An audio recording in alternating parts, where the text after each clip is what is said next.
My name is Sunday Truelove, as most of you know. Today we are going to be doing an introduction to the website creation masterclass. This introduction is going to comprise of the definition of a website, what a hosting is, what a domain name or a web address is. Then we'll proceed to how to get a domain name and how to get registered with a hosting service. This will serve as a launch pad to subsequent lessons. But bear it in mind though that this website creation masterclass, we're going to be teaching you how to design a website, a simple to complex website or a blog for your business that can serve various purposes, telling people about your business, telling people what you do, products and services you offer, and as well as we teach you how to monetize your website so your website can be raking in cash for you rather than just being an extra burden. So we are going to be starting with what a website is. Website. Well, a website is a collection of related network web resources such as web pages, multimedia content such as pictures or videos, which are typically identified with a common name called a domain name and published on a web browser or a server. Examples, we have wikipedia.org. If I should type wikipedia.org and enter, it will bring me to Wikipedia's website. We also have google.com. Google.com will bring you to Google's homepage. So that is what a website is. A website can serve many functions. They can be used in various ways. We have personal websites, we have corporate websites for companies, we have government websites, we have organization websites, and so on and so forth. Now, what are the basic features of a website? Everything has characteristics that makes it unique. For a good website, should have basic features. Now, what are the basic features of a website? As we all know, everything has their unique characteristics that makes them different. Now, a website also has its unique characteristics that makes it different, that makes it unique. The number one characteristic of a website should be that website must be mobile friendly or mobile compatible. That's it. That is, it can fit into any mobile device you want to fit it into. For instance, this is Easy Schools smartschoolings.wordpress.com.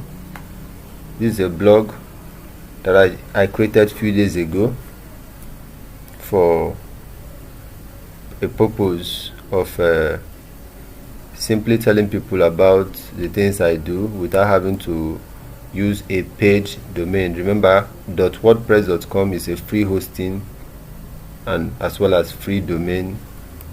I don't have to pay for anything. This whole thing you're seeing on the screen is free of charge. The only money I spent is the time I use in designing these pages. Now, this is a desktop browser I'm using, Chrome. Now I want to load this on a smaller mobile device. Let's reduce the size of this desktop browser. You see, the web page automatically suits itself to fit the new size of the browser, such that you can see all those things you've been seeing when the website was loaded on a desktop. And even the menu now automatically converts to a drop down that you click, and the drop down will come out and you select what you want to select or the page you want to visit. When you return to desktop, it returns to normal.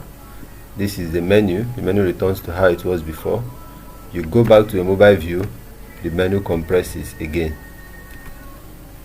Yes, a website will have to be compatible to mobile devices, so that you know these days majority of users use mobile phones, so you don't know the mobile device a user is using to visit your website. So you have to create your website in such a way that it will be mobile friendly, so that even if the person should use a mobile device that is as small, that its screen is as small as that of your Nokia Touch, your website will still load properly and they can still see your services. Now, a website must be accessible to all users. That is, once I visit my browser, I'm connected to my internet, I'm using a Wi-Fi connection.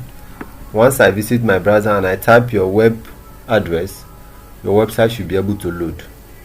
Now, this part most times does not depend on you, the owner of the website.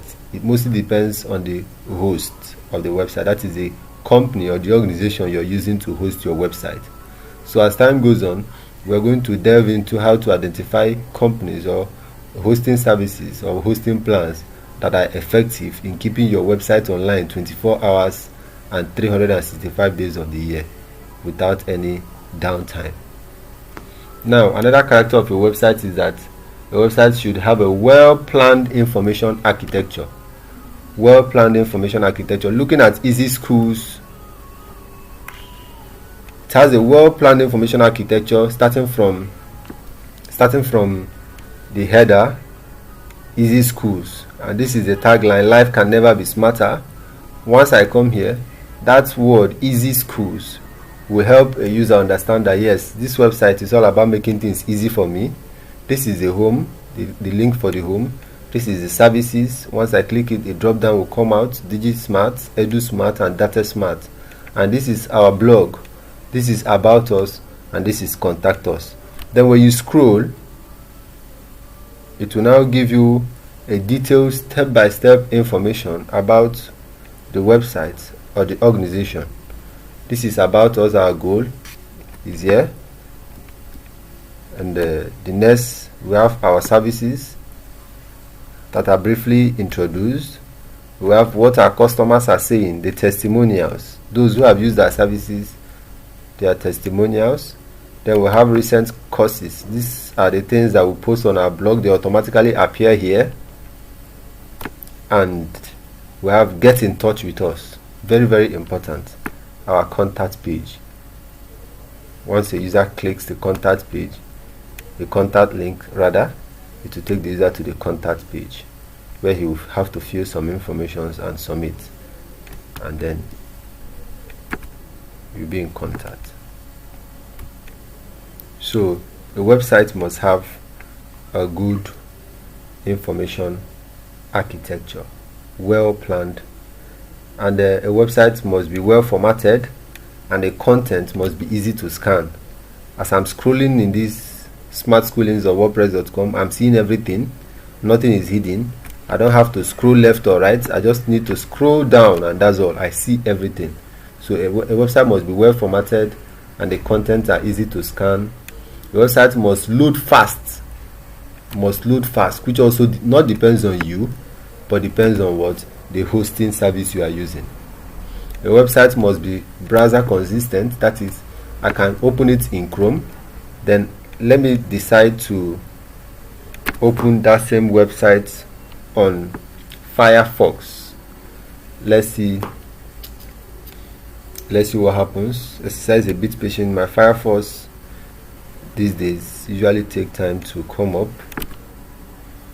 Let's see if this website, smartschoolings.wordpress.com, smartschoolings.wordpress.com, is browser consistent.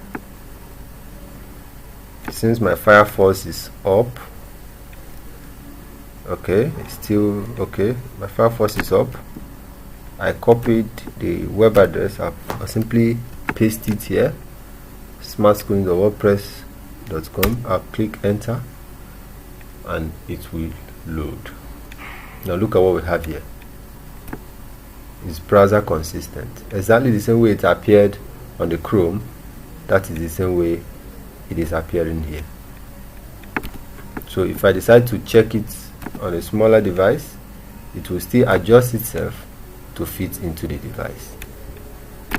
That is how a website is supposed to behave. Then a website must have effective navigation. As I've said earlier, this is the navigation panel up here. We also have another navigation panel down, which is called the sitemap. Has all the pages here too. Must have effective navigation. Then we have a website must have contrasting color schemes. Imagine that everything in this website were to be the same color from head to toe. The website would be boring, wouldn't it? Exactly. We'll have the top that is white background. We have followed by the gray background, followed by another background, followed by this blue background, followed by this gray background as well, the dark background, and we have the brown background, and then we have the white for the footer. So these contrasting color schemes makes the website interesting and makes your users to want to scroll more and see what is in your website. So these are the basic features of a website. And then as I've mentioned earlier, we have types of websites. We have e-commerce websites, we have business websites, we have entertainment websites, like those websites we download music and movies like Iroko TV. We have Niger Rocks, we have NigerLoaded.com. All those ones are entertainment websites. Then e-commerce websites, we have Jumia.ng, we have Gigi.ng, we have OLX, and we also have Konga.com. Then we have portfolio websites, we have media websites, we have brochure websites, we have non-profit websites like who.www.who.com or .org is a Who website. Wikipedia.com is also a non-profit website. We have educational websites. Educational website like muayu.edu.ng is an educational website. We have unn.edu.ng. We have unizik.edu.ng. All those websites are educational websites. Then we also have personal websites or blogs. For instance, we have Emeka Nobis. Emeka Nobis is one of my mentors on digital marketing. Emeka Nobis, when you go to his website, the first thing you see is his picture. Then you see a form that will direct you to put in your first name and email address so that you can join his personal email list. This is a personal website, emekanobis.com. Then we also have web portals. We have wiki, community, forum websites, just as Wikipedia as well. So also bear in mind that there are websites that fall into up to 3 different categories. Like Wikipedia is a non-profit website. It is also a forum or a community website. It can also be ranked as an educational website.